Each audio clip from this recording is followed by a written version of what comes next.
Hello aspirants, I have come again with a new topic, and today I'm going to discuss the basic features of the Harappan civilization. And before I begin this lecture, I must tell you that welcome to my channel and thank you so much for visiting me.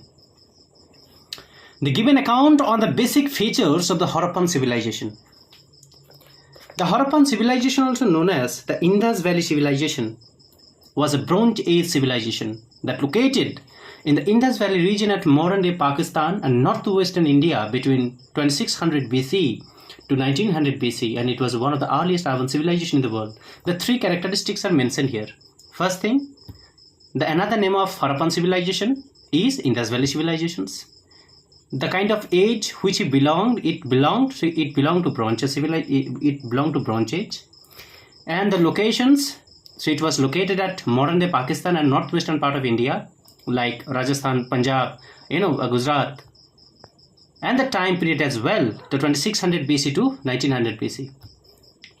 And it was one of the earliest urban civilization in the world. There were many civilizations, including the Mesopotamia, But, so, the basic features of the Harappan civilization is discussed. So, urbanization, first point. Rectangular grid pattern. The IBC cities were designed on a grid pattern with streets running in a north, south and east, west directions. So in this point, you can see the rectangular grid pattern was there. IBC cities were designed like this. And the streets direction was always in the north, south and the east, west directions. Streets and lanes were cutting one another almost at right angles, thus dividing the cities into two several rectangular blocks.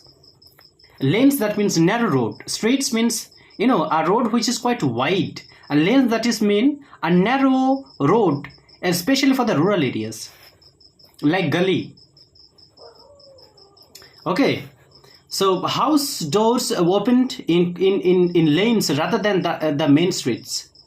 The house doors are always open in lanes in a narrow road, rather than the main streets. Well-planned streets and alleyways. They were well planned and constructed with precision. They were wide enough to allow the movements of cars and the pedestrians at the same time. Pedestrian means those who is walking on foot, basically, pedestrians. The main street was 10 meter wide, dividing the towns into rectangular and square blocks.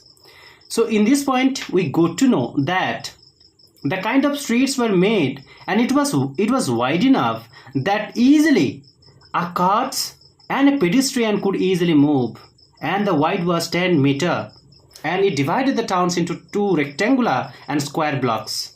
Fortifications. The cities were surrounded by fortified walls made up of mud bricks, protecting robbers, cattle raiders and floods. So why the cities were fortified? Why the cities were made with long pillars? So basically they helped, they saved them from the robbers, from the cattle raiders and the floods. Division of cities. The city was divided into two parts, an upper citadel and the lower part of the city. So the cities were divided into two parts, upper citadel and the lower part of the city, which was located above the citadel. Upper part, citadel included granaries, administrative buildings, pillared halls and courtiers. In modern days, it is similar to the towns, and where the rich people lived. Lower part, below the citadel in each city, there was a lower town made of brick houses where common people lived.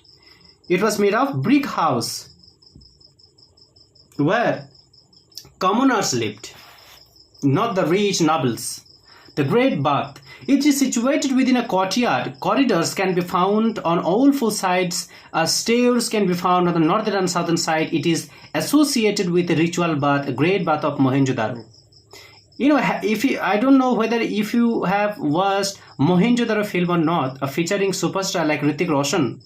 So you will find a beautiful scene of Mohenjo-daro where the Pooja Hegde or something, that actress name, who went to the water. So it was more like a ritual bath. Sophisticated drainage system. Every house had drains connected to the street drains. These drains were covered with manholes, bricks and stone slabs. So that's how the hygiene was maintained. Just imagine at the time. Water management. Many cities had wells, reservoirs and water tanks that were well constructed to ensure a consistent water supply for the residents. So the rulers made sure that the residents, given adequate water supply and drinking water. So that's why this setup was there. And the most important reservoir at Dholavira. Dholavira is another site of the Indus Valley civilization, and its reservoir was very famous. Economy. The commercial areas, they were present within the cities where artisans, craftsmen and merchants connected. The trade, specialized workshops were there, indicating a well-organized economic system prevalent there. So you can see the kind of, the trading was there.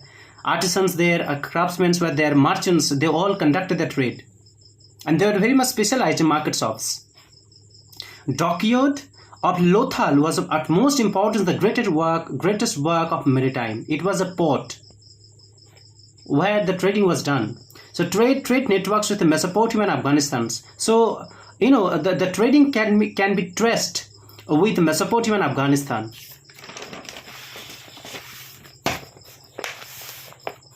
Social structure. Social hierarchy was there, complex social hierarchy among the rulers, nobles and the commoners. You can see the kind of town plans was there. One is citadel, and the lower part was above the citadel, below this citadel. That means there was a division, there was a discrimination on the basis of social caste. So social hierarchy was there. Social inequality was there, evidence of social and economic disparities, religion and culture, concept of temple and god. Though the temples were not there, but a god, mother goddess was worshipped, and they worshipped animal symbols like bull, rhino, elephants, etc. The temples, was not there, but the people of Harappan civilizations worshipped a mother goddess, and they worshipped even the symbols like rhino, bull, elephant, and etc. Use of seals and inscriptions for administrative purposes. Seals and inscriptions were used. And writing system. So unique writing was there. The writing was bows to Phedon, right to left and left to right.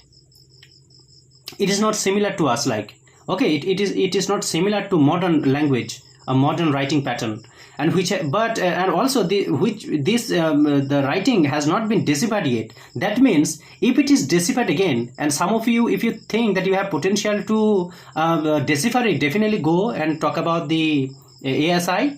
Okay, that I can read it. So please decipher it so that we get to know a lot of informations from this site particular. So jokes apart, script. It was pictographic script. So thank you so much. I'll bring more content.